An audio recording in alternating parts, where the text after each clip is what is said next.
Olá você, tudo bem? Professor, vírus é um ser vivo? Vírus não é um ser vivo? Eu sou o professor Billy Paul e este é o seu canal de Ciências Biológicas e Autodesenvolvimento. E após a vinheta, estudo dos vírus especialmente para você. Vamos lá?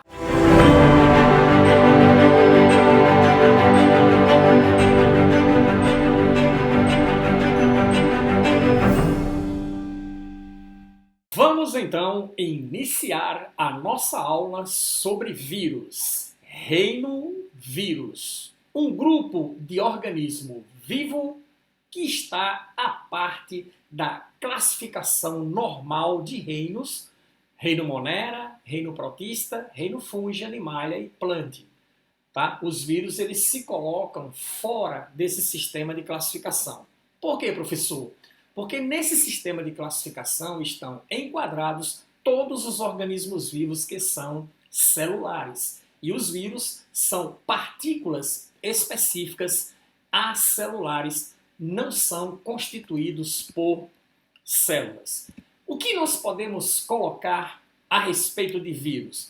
Vamos às suas particularidades. A primeira delas são organismos acelulares, desprovidos de células. Okay? Não apresentam-se constituídos por essa estrutura fundamental, esta unidade fundamental dos seres vivos, denominada de célula. Professor, se vírus não apresentam células, qual é a sua constituição química? Eles são formados por ácidos nucleicos mais proteínas. Sendo que existem vírus de DNA, existem vírus de RNA. Então você vai encontrar vírus que apresentam o ácido nucleico DNA como sendo sua partícula genética fundamental envolvido por uma capa de proteína. Ou um vírus cuja partícula genética fundamental é o RNA, também envolvido por essa capa de proteína. Professor, já foi descoberto vírus que apresentam os dois ácidos nucleicos? Sim, existem literaturas específicas no meio acadêmico que tecem certos comentários a existências de vírus apresentando os dois ácidos nucleicos, mas para você que está no ensino médio, para você que vai prestar Enem, por enquanto, qualquer questão sobre isso, vírus ou é de DNA, vírus ou é de RNA, beleza? Não possuem metabolismo próprio.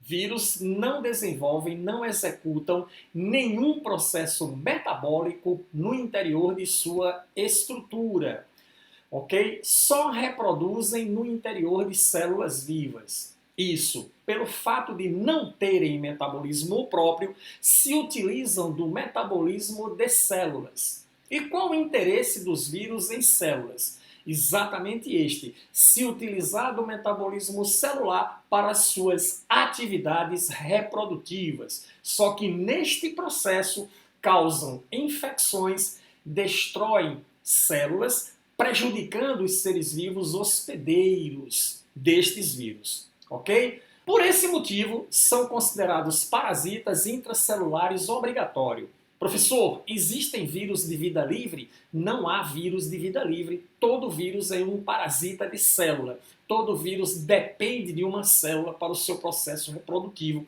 É tanto que quando se questiona sobre a origem dos vírus e a origem das células, sabemos que as células vieram primeiro e os vírus vieram posteriormente. Ok? Exatamente por causa dessa forte dependência dos vírus em relação às estruturas celulares. Em meio extracelular, cristalizam-se. Tá? Existem muitos vírus que têm essa capacidade de cristalização quando se encontram fora da célula. Vírus fora da célula, a partícula viral infectiva em meio extracelular, você chama de vírion. Vírion nada mais é do que um vírus completo. Você vai entender o que é isso já já. Então a partícula viral que ocasiona a infecção a nível celular, mas que se encontra no meio extracelular, que se encontra fora da célula, ela recebe o nome de vírion. Beleza? Os vírus apresentam alta capacidade de mutagenicidade. Eles sofrem mutação com extrema facilidade, ok? Tá certo? Lembre-se disso aí, alta capacidade de mutação. Quanto mais ele se reproduz na natureza, de uma maneira veloz, entendido? Quanto mais é estimulado o processo de reprodução viral, maior será a sua capacidade de sofrer mutações, alterar as suas estruturas, ocasionando o aparecimento de novas cepas do vírus. É uma particularidade, ok, dessas partículas infecciosas, essa característica de alta mutagenicidade. Ora, como tem essa capacidade de alta mutagenicidade, podem sofrer mutações e, consequentemente, evoluir. Os vírus evoluem consideravelmente ao longo do tempo, ok? Pronto, aqui nós temos alguns tipos básicos de vírus. O bacteriófago ou fago, que é um vírus especializado em atacar bactérias. No início da aula nós comentamos sobre ele. Aqui você tem a estrutura clássica do vírus HIV, ok? Demonstrando, né, em destaque as proteínas que ele utiliza para penetrar as suas células hospedeiras. Aqui você tem o SARS-CoV-2, também chamado de coronavírus, tá? Um vírus bem atual, devido à pandemia que nós estamos vivendo. Tá? A estrutura mais externa dessas proteínas externas que você está vendo aqui em vermelho forma um arranjo como se fosse uma coroa. Daí o termo corona, que vem exatamente dessa lembrança que dá o coronavírus em relação a uma coroa, ou SARS-CoV-2, né? SARS, o termo SARS significa Síndrome Respiratória Aguda Grave. O termo CoV está relacionado esse CO com o corona e o termo V com o vírus, tá? E é o vírus específico que ataca hoje a espécie humana, ocasionando essa pandemia, passa a ser chamado então de SARS-CoV-2. O que mais a gente fala sobre os vírus? A estrutura básica de um vírus, o que é que tem? Uma capa de proteína que envolve o material genético, que é chamado de genoma. Essa capa de proteína chama-se capsídeo, ok? Então, todo vírus, ele apresenta um capsídeo proteico que envolve o seu material genético, de DNA ou de RNA. Aqui nós temos o genoma nada mais é do que a partícula de ácido nucleico que está dentro desse invólucro, que é o capsídeo, que pode ser um segmento de DNA ou pode ser um segmento de RNA. Alguns vírus são envelopados. Eles apresentam uma capa lipoproteica. É uma estrutura facultativa e que caracteriza os vírus que são envelopados. Não são todos os vírus que apresentam envelope.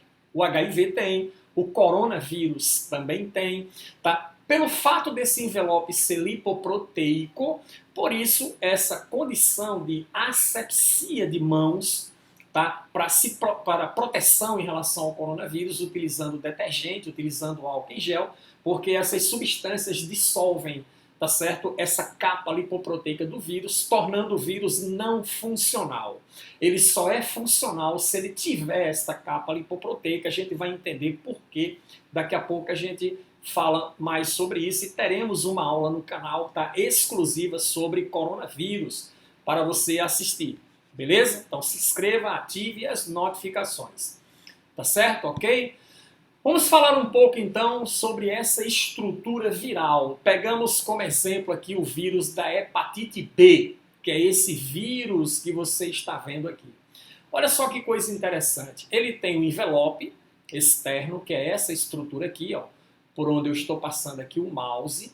Essa estrutura externa é o envelope lipoproteico do vírus. Na superfície desse envelope encontramos uma proteína importante, tá? Chamada de HBsAg ou antígeno HBs. É essa proteína aqui que esse vírus utiliza para penetrar os hepatócitos do fígado, que são as células parasitadas por esse tipo de vírus.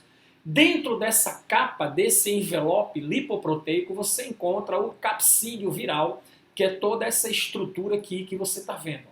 tá certo? Toda essa estrutura aqui é o capsídeo viral. O capsídeo viral é uma capa de proteína que é constituída de subunidades proteicas. Essas subunidades proteicas são denominadas de capsômero. Então, cada bolinha dessa que você está vendo aqui em azul, cada bolinha dessa representa um capsômero, é uma proteína específica. O arranjo desses capsômeros, o agrupamento desses capsômeros formam então o invólucro proteico do vírus, que nós chamamos de capsídeo.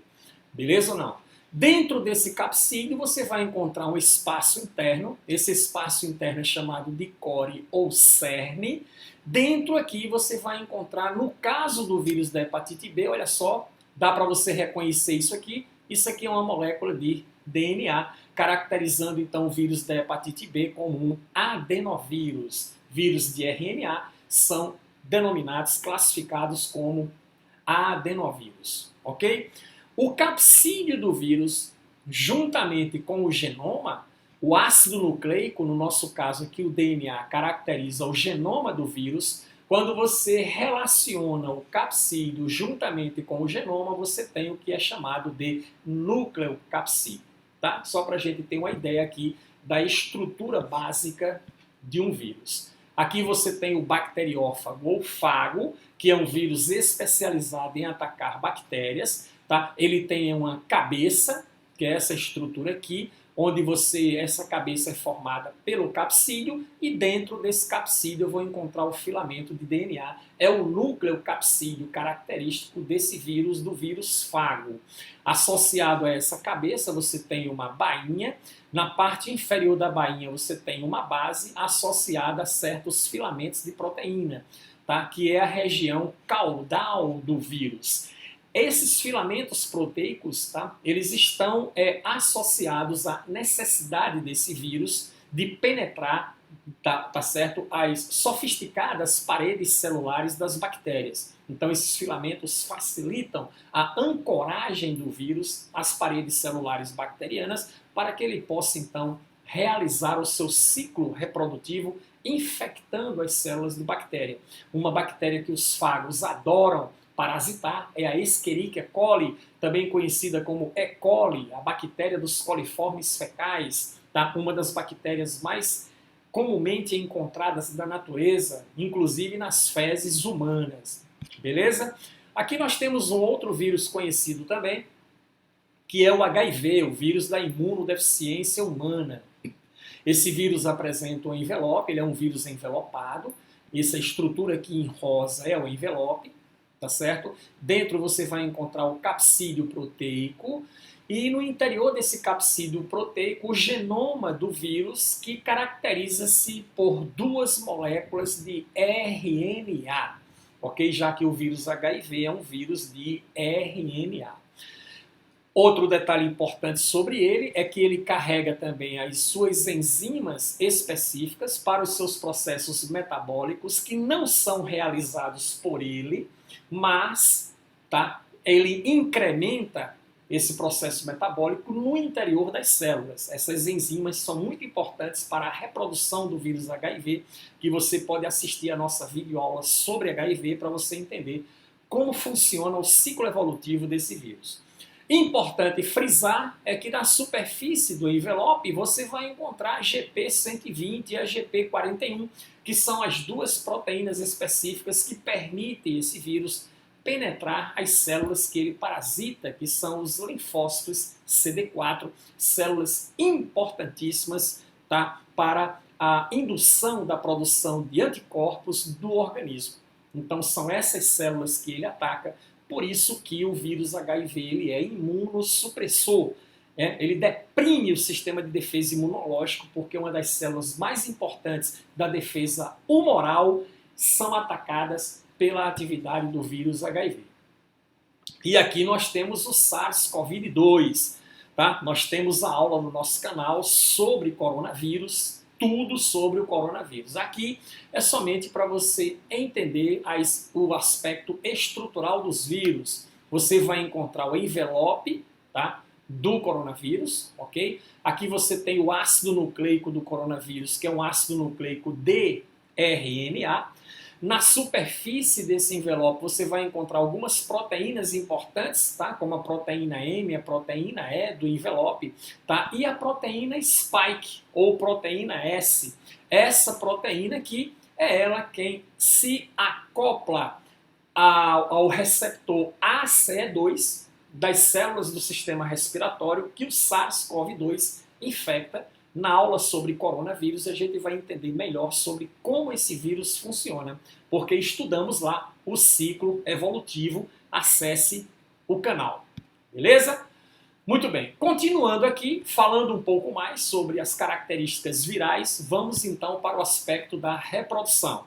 Reprodução do vírus envolve 4 etapas. Uma das etapas é chamada de adsorção, segundo, desnudamento, terceiro, penetração e quarto, eclipse.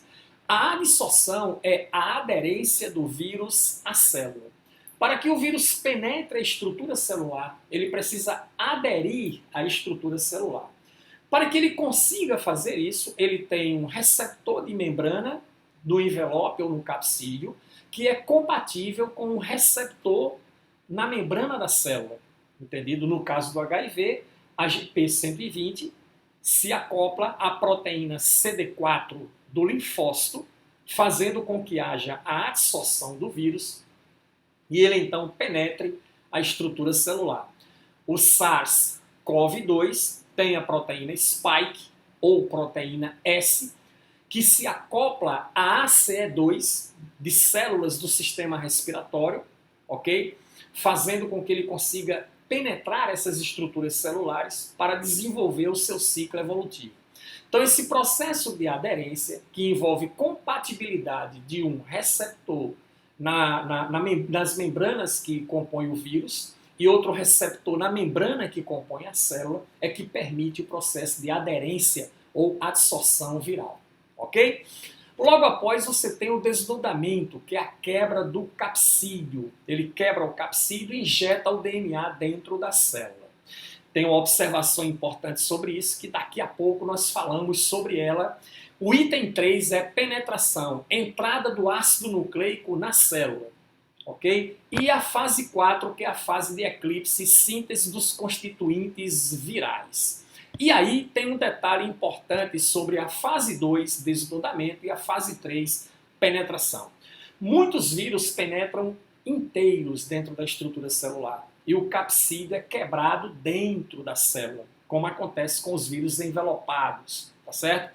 O SARS-CoV-2, o vírus HIV, eles entram com o capsídeo inteiro. Então você tem a penetração do vírus inteiro e ele desnuda dentro da estrutura celular. No caso do fago, do vírus fago bacteriófago, que é o vírus que ataca a bactéria, ele desnuda fora. Ele quebra o capsídeo fora da célula, depois que ele absorve a estrutura celular e injeta dentro da célula apenas o ácido nucleico, que é o seu DNA viral. Então, como essas etapas reprodutivas aqui, elas se baseiam na reprodução do fago, que é exatamente o vírus que cai em prova como referência sobre reprodução viral. Então colocamos as etapas como adsorção, desnudamento, penetração e eclipse, mas saiba que certos vírus, eles penetram primeiro inteiros com capsídeo e tudo e quebram o capsídeo dentro da estrutura celular. A fase de eclipse é a fase de síntese de constituintes virais. Beleza? Muito bem. Existem 2 ciclos de reprodução. O vírus reproduz através de um ciclo chamado de ciclo lítico, que é o ciclo que provoca a lise da célula, quebra ou destruição celular. Envolve as 4 etapas. Etapa 1, adsorção. 2, desnudamento, penetração e eclipse. Culminando com a lise da célula. Lise é quebra, destruição. O outro ciclo é o ciclo lisogênico. Ciclo lisogênico não provoca lise celular. Ocorre apenas as etapas 1, 2 e 3, adsorção, desnudamento, penetração. A fase de eclipse não acontece. A partícula genética, que foi injetada dentro da célula, que é o vírus propriamente dito, ele vai se incorporar ao material genético da célula hospedeira, é o que nós chamamos de provírus ou prófago, e permanecerá dentro da célula em estado de latência. A célula desenvolverá seus processos metabólicos normalmente e vai se reproduzir também normalmente. Só que quando a célula reproduz, quando ela se divide, originando células filhas, transmite cópias do prófago ou do provírus para as células filhas. Entendido? Ok, Billy, resumindo, a diferença entre o ciclo lítico e o ciclo lisogênico é que o ciclo lítico, o vírus assume o comando metabólico da célula, reproduz, destrói a célula e cai fora. O ciclo lisogênico não, ele permanece dentro da célula em estado de latência por um certo tempo. É isso aí o que vai acontecer. Acho que você já ouviu falar em vírus da herpes. Existe a herpes genital, existe a herpes oral. E se você já conheceu alguém que tem herpes, você já percebeu que herpes aparece e desaparece de tempos em tempos. Quando o indivíduo não está exibindo o sintoma clássico da herpes, o vírus está em ciclo lisogênico. Ele está em estado de latência no interior das células, beleza? Quando ele sai dessa lisogenia e entra no ciclo lítico, executando a fase de eclipse, de síntese de constituintes virais, ele está no processo ativo da infecção, aí aparecem aquelas bolhas, aqueles ferimentos característicos da herpes zoster, não é isso mesmo? Certinho? É assim que funciona, beleza? Observação é importante, olha só. No ciclo lisogênico, o material genético do vírus é incorporado ao material genético da célula hospedeira e lá se mantém em estado de latência. Se a partícula viral sair do estado de latência e entrar na fase 4, o ciclo deixa de ser lisogênico e passa a ser lítico. Por exemplo, o vírus HIV, ele tem um período de incubação de 3 meses a 10 anos. Ele pode permanecer no organismo em lisogenia por até 10 anos. 10 anos depois ele sai do estado lisogênico, o provírus é ativado e ele então entra na fase de eclipse. A célula passa a sintetizar os constituintes virais, produzindo centenas ou milhares de vírus dentro da estrutura celular que arrebentam a célula e vão embora. Provocam lise da célula e vão embora para infectar novas células. Beleza? É um comportamento natural do vírus. Mostrando para você o ciclo evolutivo, como funciona, olha só. Eu tenho aqui desse lado o ciclo lítico e tenho aqui desse lado o ciclo lisogênico. Então vamos lá. Aqui eu tenho uma bactéria. Entendido ou não? Tá aqui a bactéria, olha só. Aqui eu tenho um vírus fago, tá? A maioria dos esquemas de reproduções virais, de modo padrão, utiliza fago e bactéria. Cai muito em prova isso. Preste bem atenção. O bacteriófago, ele absorve, ok? As paredes celulares da bactéria, deixa o capsídeo aderido do lado de fora, e injeta apenas o ácido nucleico, percebeu ou não? Ele injeta apenas o ácido nucleico dentro da estrutura celular. Esse ácido nucleico, então, que é o DNA viral, tá? Ele vai assumir o comando metabólico da célula e, consequentemente, vai entrar na fase de eclipse, sintetizando constituintes virais, novas partículas de DNA, novas capas de proteína, novos capsídeos que irão embalar esse genoma e aí, vários vírus, várias unidades virais são reproduzidas dentro da estrutura celular, a célula se enche de vírus, não aguenta, estoura, liberando então os vírus para o meio externo, provocando assim a lise da célula. O que é que você tem aqui? Ciclo lítico. Pode acontecer, tá? Do vírus penetrar a estrutura celular, ok? E se incorporar ao material genético da célula hospedeira, formando então o prófago. Esse prófago permanecerá aqui em estado de latência. Até que um dia ele então acorda. Aí o ciclo deixa de ser lisogênico e passa a ser lítico.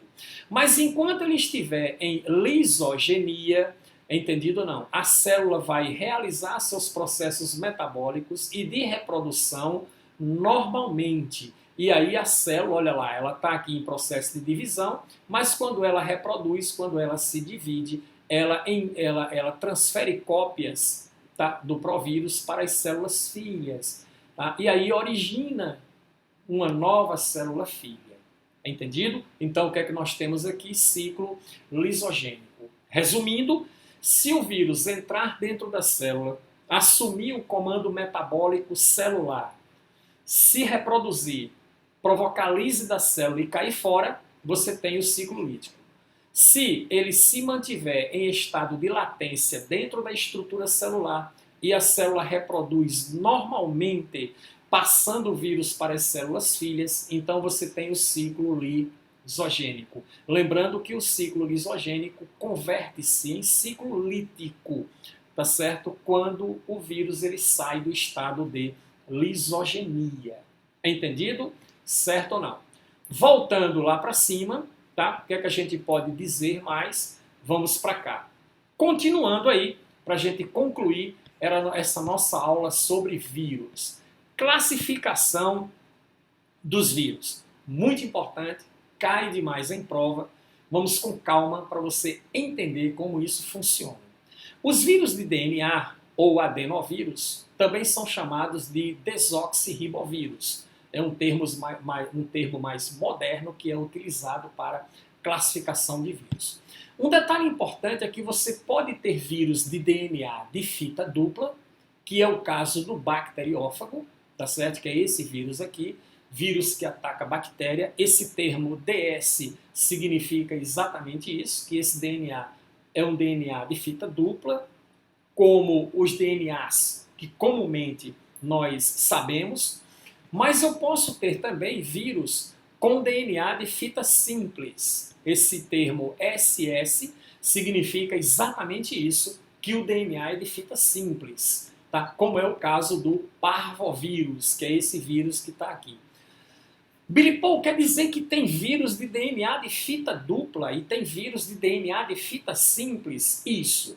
Lembre-se disso aí. Os desoxirribovírus podem ser de fita dupla, que é o clássico, o DNA ser de fita dupla, mas eles podem ser de fita simples. O parvovírus é um vírus que, quando ataca o indivíduo, provoca diarreias que muitas vezes são sanguinolentas. É muito comum em animais, mas também pode afetar indivíduos da espécie humana, ok?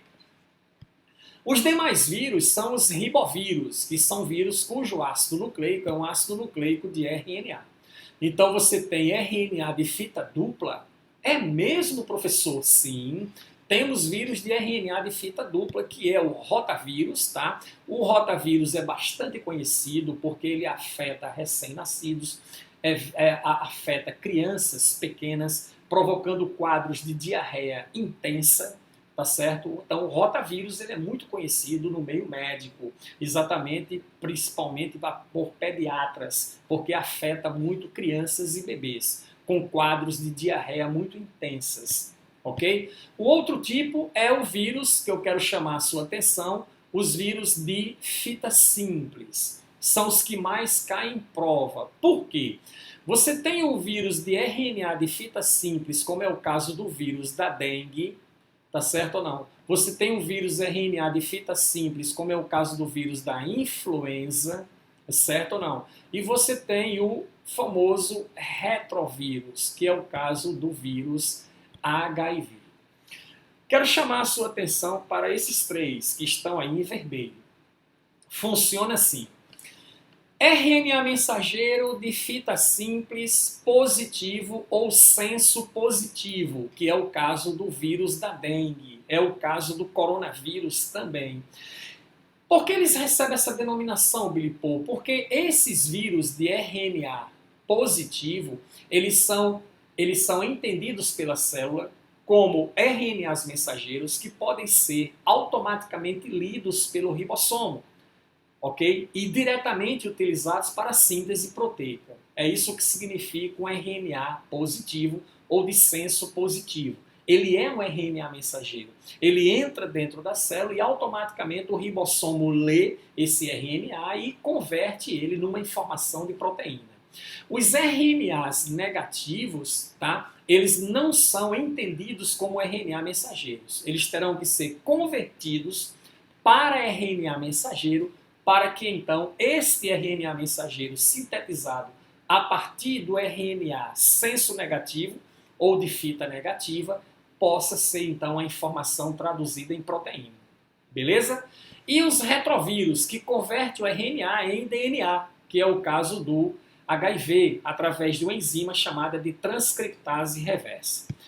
Professor, como funciona isso melhor? Vamos lá. Ciclo reprodutivo dos ribovírus, senso positivo e senso negativo. Vamos então analisar, ok, o vírus de fita simples RNA de senso positivo, beleza?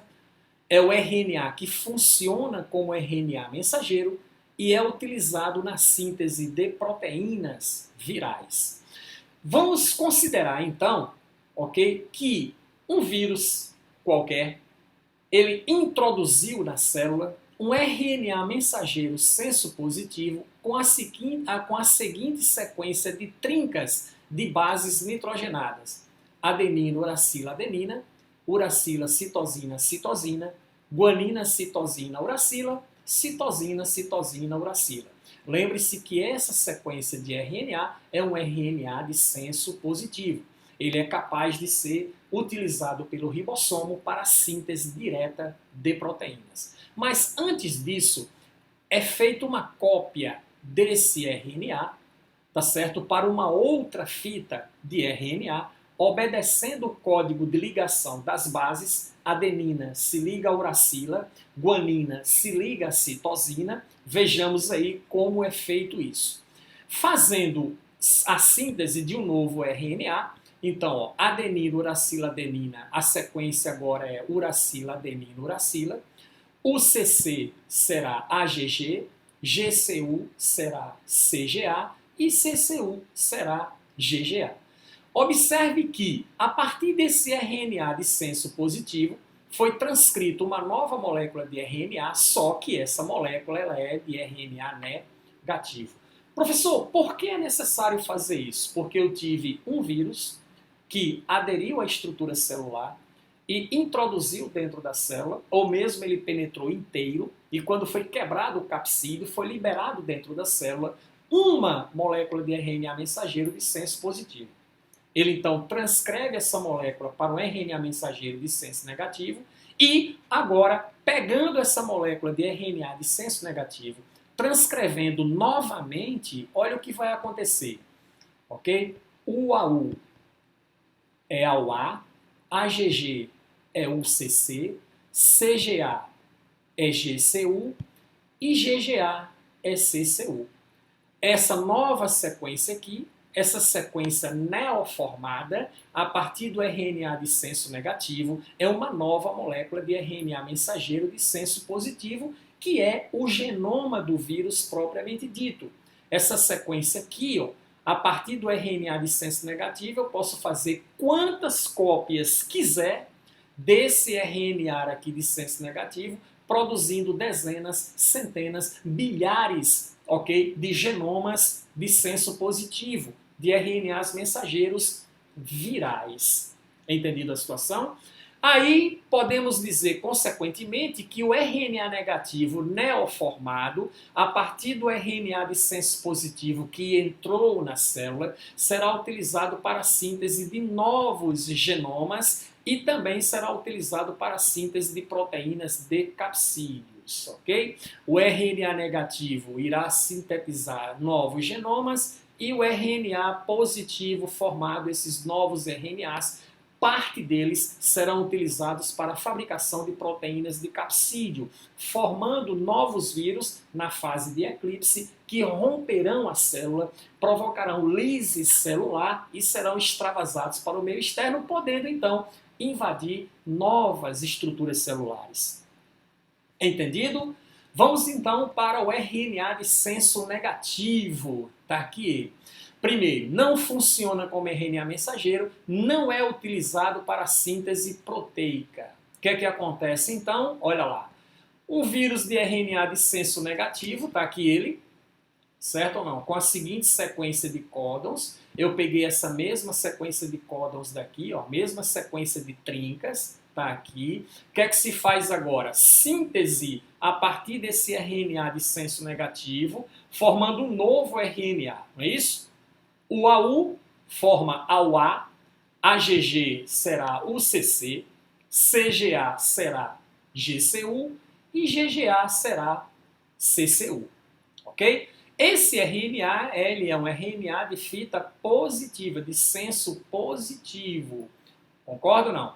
Esse RNA mensageiro de senso positivo, ele será utilizado para fazer novas cópias. Essas novas cópias serão de RNA de senso negativo. A partir dele se fazem dezenas, centenas, milhares de novas cópias de RNA de senso negativo, que corresponde ao genoma do vírus de senso negativo. Não é isso mesmo? Ok? Esse RNA mais aqui formado, esse RNA positivo aqui, será utilizado para a síntese de proteínas de capsídeo e também será utilizado para a síntese de novos genomas. Entendido? Por isso, esses dois vírus aí, de senso positivo e senso negativo, são importantes para a gente poder entender como funciona o ciclo evolutivo de certos vírus, como o HIV, como o coronavírus, que nós teremos uma aula específica sobre ele e vamos falar sobre isso novamente nesta aula. Ok, pessoal? Lembre-se de passar na descrição do vídeo, baixar a lista de exercícios para você praticar e fixar o conteúdo da aula, entendido ou não? Lá na descrição você também vai encontrar esse PowerPoint que você também pode baixar para fazer o seu catálogo de acompanhamento dos biomaps, aliás, nas aulas do professor Billy Paul. Aprendeu? Inscreva-se no canal, ative as notificações. Bons estudos, nos encontramos na próxima aula. Tchau!